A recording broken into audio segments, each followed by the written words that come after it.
two big things I want to stress and drive home that I see as big common errors when my students do pick up IFR flight plans in the air.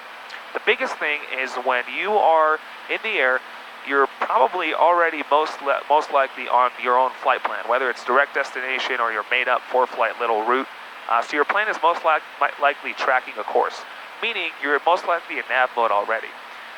What happens is when people plug in that first initial waypoint to head to, as they make their way now on their IFR flight plan, they don't sync and switch to heading mode while they fiddle with the avionics.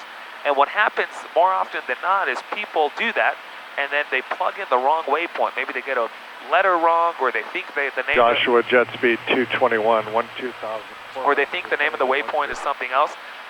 And then they do direct enter, and the airplane starts turning because we're in nav mode, and we're on our way to a completely different place than we want to be. And so the best thing you could do when you're picking up IFR in the air is, while you're fiddling with the avionics, plugging your instructions, your clearance into the system, the best favor you could do yourself is sync the heading bug and transition to heading mode, just like that. I'm on heading mode right now. The plane will continue doing what it was doing before, but now I could do whatever I want to do with the avionics, and the plane won't run away from me. I'll just go back to GPS right there. That's the first thing. The second thing that I want to stress when you pick up your IFR in the air is you will get a whole list of whole clearance here that gets you all the way to your destination. And many people start thinking too much about this and start figuring out, how am I going to this, how am I going to that. The biggest thing you could do, and you saw he even prompted me to let him know when I'm on course to Solid.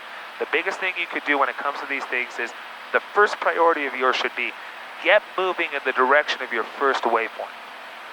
Once you're on the way there, you typically have 10, 15 miles until you get to your first waypoint. Do all of your thinking and all of your fiddling as you're moving towards your first waypoint, not along the heading or the course that you were on when you initially called approach. So I hope that makes sense, because the sooner you can proceed on course, remember, they don't know. I could have nothing plugged in past Solid right now, and he wouldn't know it, nor would he care. All he cares is that I turn right here on Victor 201 when I read Solid. So I have all this time until I read Solid. Golf contact SoCal approach 124.6. 24-6, thanks for your help, 1215 Golf. Yep. And now I'm on an IFR flight plan. And approach, good afternoon, stationaire 1215 Golf, level 11,000. Stationaire 1215 Golf, still approach Burbank, altimeter 2991. 2991, 1215 Golf. And so, the two big things I'll say about the IFR, picking up IFR in the air, is the first thing is when you fiddle with the avionics, sync the heading bug, go to heading mode, the plane won't run away from you. The second biggest thing is, make it a priority to, as soon and quickly as possible, flighting 070.